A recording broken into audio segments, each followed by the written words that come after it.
À la fin de cette vidéo, eh bien, vous connaîtrez 7 choses extrêmement importantes à savoir sur l'investissement en bourse et que 90% des gens pourtant ignorent.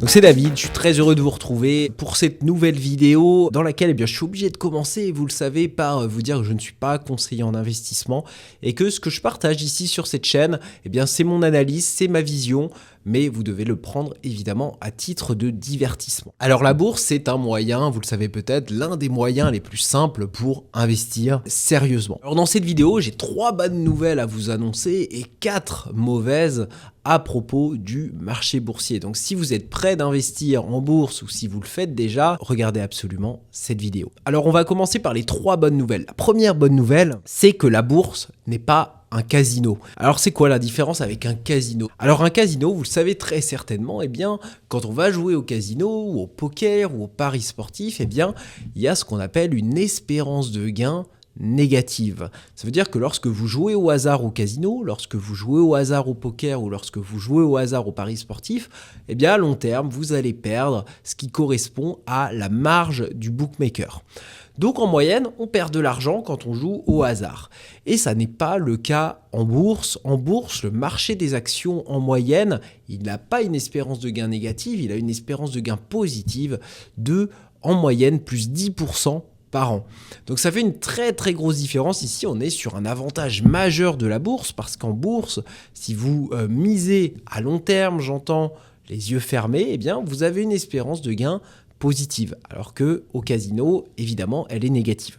Ça, c'est le premier point. Deuxième bonne nouvelle maintenant, une très bonne nouvelle même, c'est que en moyenne, les actions battent l'inflation. L'inflation, j'imagine que vous savez ce que c'est, étant donné qu'on en parle beaucoup ces 2 dernières années, c'est l'augmentation naturelle des prix. Donc l'inflation, en moyenne, en France, elle est à peu près de plus 2% par an depuis 30 ans, mais c'est vrai que ça s'est un petit peu accéléré, on le voit sur ce graphique ici de Statistica, ça s'est clairement accéléré sur les dernières années, notamment les années Covid. Et la bonne nouvelle ici, c'est que sur le long terme, les actions, comme je le disais tout à l'heure, elles font plus 10% par an. Et donc, elles battent largement l'inflation, ce qui fait même une plus-value, on pourrait dire, de 7-8% par an quand on prend en compte l'inflation.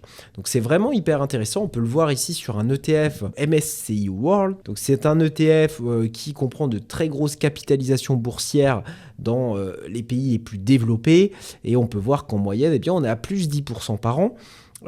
Avec, comme je disais tout à l'heure, une inflation à plus de 2%. Donc la première bonne nouvelle, c'est que ça n'est pas un casino, donc quand on joue au hasard, il y a une espérance de gain positive. La deuxième bonne nouvelle, c'est que cette espérance de gain positive, elle est supérieure à l'inflation. Et la troisième bonne nouvelle, c'est que souvent, on sous-estime la valeur des intérêts composés, la valeur du temps.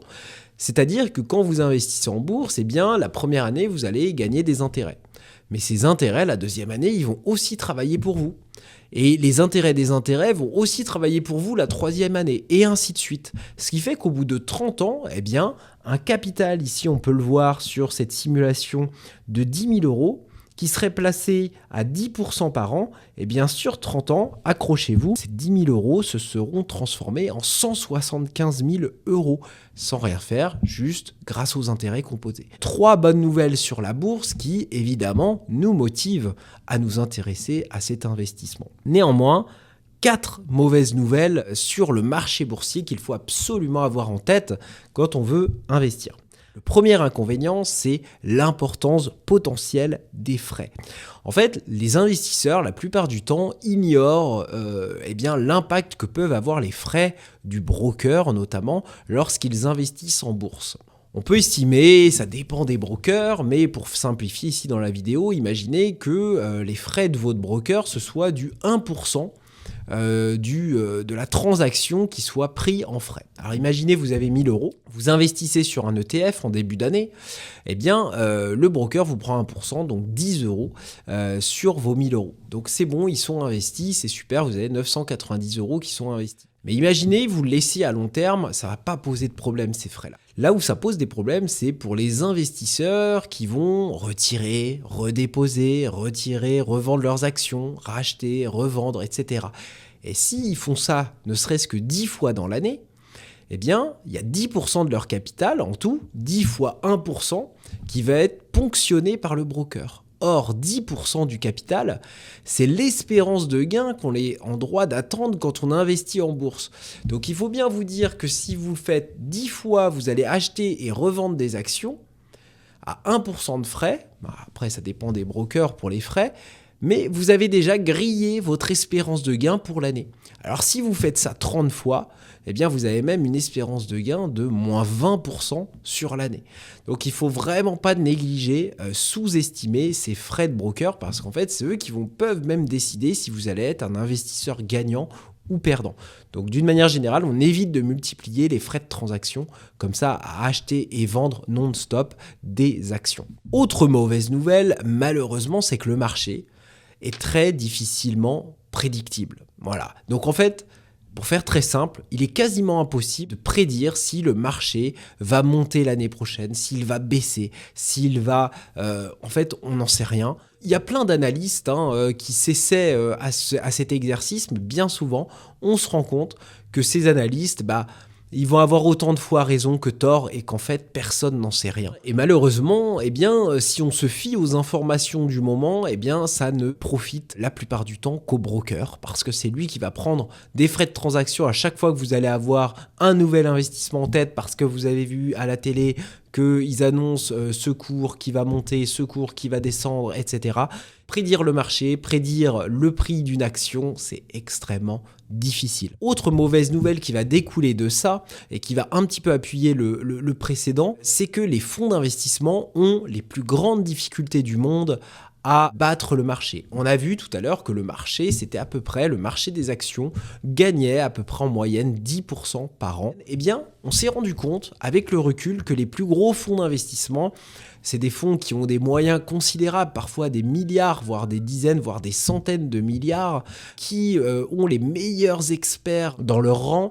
Eh bien, malgré tout, ces fonds-là ont la plus grande difficulté du monde à battre le marché, à battre ces 10% de gains par an des fonds indiciels les plus basiques. Il y a un article sur le New York Times qui est sorti il n'y a pas très longtemps et qui disait que environ 95% des fonds d'investissement sur 20 ans n'ont pas surperformé le SP500. Alors, il parle des fonds d'investissement actifs, ceux qui vont activement acheter et vendre des actions régulièrement dans l'année, plutôt que de laisser fructifier un petit peu, comme je disais tout à l'heure, le capital. Ça appuie le point précédent pour dire à quel point il est difficile de prédire le marché, puisque même les gros fonds d'investissement ont énormément de difficultés. Et cela va nous amener le dernier point de cette vidéo, qui va être aussi une conséquence des points précédents, c'est de ne pas croire au mythe de l'investisseur actif. En fait, il y a de nombreuses études, dont celle que j'ai citée tout à l'heure, qui ont montré qu'effectivement, il est extrêmement difficile, même pour les professionnels, de battre constamment le marché. Et donc, c'est encore plus vrai, vous l'aurez compris, sur les investisseurs novices. Donc, pouvoir penser battre le marché en multipliant les trades, c'est souvent une illusion. Donc si on devait conclure sur cette vidéo, plusieurs points. Chercher à faire mieux que le marché, c'est souvent une illusion. Premier point. Deuxième point, aussi surprenant que cela puisse paraître, mais investir au hasard en bourse, à long terme j'entends, eh bien ça a une espérance de gain positif. On gagne de l'argent en moyenne. Dernière conclusion, je dirais que la meilleure option aujourd'hui qui s'offre à nous, eh bien, c'est d'investir probablement sur un fonds indiciel comme le SP500 ou le MSCI World, comme je vous montrais tout à l'heure, à long terme. Comme ça, on a une seule fois les frais de transaction et puis ensuite, ça fructifie à plus 10% par an sur le long terme. C'est probablement aujourd'hui la meilleure option. Mais comme on est ambitieux sur cette chaîne, eh bien, on ira chercher dans les semaines et mois qui arrivent, eh bien, on essaiera de voir les stratégies qui ont pu être adoptées soit en bourse, soit ailleurs dans l'investissement pour essayer de faire mieux que ce marché. Alors vous l'aurez compris, c'est très ambitieux au vu des points d'ailleurs qu'on a évoqués dans cette vidéo, mais on verra si c'est possible ou non. Donc j'espère que cette vidéo vous aura plu, évidemment. N'hésitez pas à laisser un like ou un commentaire à cette vidéo, à vous abonner évidemment.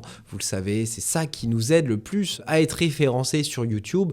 De mon côté, je vous retrouverai prochainement pour de nouvelles vidéos dans lesquelles on va aller travailler, étudier, analyser investissement après investissement pour essayer de comprendre quels sont les meilleurs investissements possibles, toujours en comparant au marché des actions qui, comme vous le savez, est un marché référence. Je vous dis à très bientôt pour une prochaine vidéo, c'était David, passe une très bonne journée, salut à tous, ciao.